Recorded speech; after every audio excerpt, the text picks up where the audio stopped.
Hi UniHill Church, it's always great to be able to just share some thoughts with you to encourage you along this journey. It's been a very, very difficult and challenging time for you guys in Melbourne, and Meredith and I constantly thinking of you, praying for you, and in constant contact with Charles and with Steve Maisie and some of our other churches over there. But today I had this thought about having a perspective, God's perspective on what happens during the storms of our life and the challenges of life. And I just want to refer to Joseph and his journey, and I'm sure there's so many things that we can learn from Joseph's life, but one of the things that really stood out to me was most probably Joseph's last stint of his destiny being unlocked, that time when he was in prison, and he must have felt like God had just forgotten him, had abandoned him. And I don't know if you've ever felt like that, and possibly some of you right now are feeling a little bit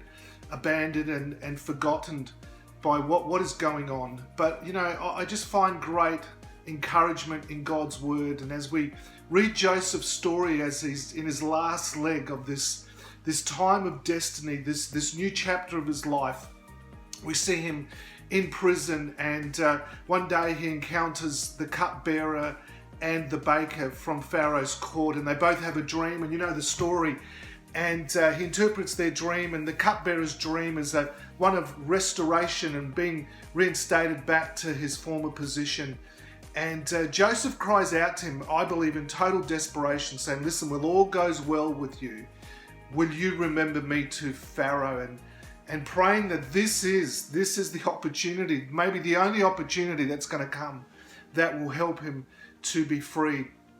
And we know the story that the cupbearer gets reinstated, but most probably in his excitement forgets all about Joseph. And Joseph is in prison for another 2 years. I guess in Melbourne at the moment, some of you are feeling a little bit like that, and feeling like, wow, where is God? What's happening to the church? What's happening to the purpose of God? What's happening to our own personal lives? And I want to encourage you today that, in God, as Christians, there's always a bigger picture. God has the bigger picture. And, I believe that when the time is right, and God has a time, there's always an appointed time in God. There's always an appointed time for us as Christians. Our times are in God's hand. And, I know there's a lot of different thoughts and panics and everything like that, but, I trust that God is for us. And as we know in Joseph's life, that an appointed time came, and he wasn't just liberated, but he was put to the second highest position in Egypt. And I really believe that through this time, through this pandemic, God is at work, and at his appointed time, we're going to come out better, stronger, and with a greater empathy for people that are actually in not just COVID prisons, but in the prisons of the soul. And I believe the church is going to be better equipped. It's going to have a better understanding and awareness of how to minister to people.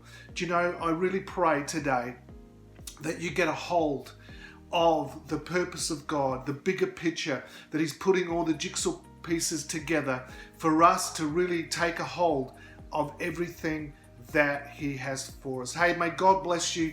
We continue to pray for you. We're really, really looking forward to the day that we can see each other face to face, and that will be a great day. God bless you. Have a great, great week.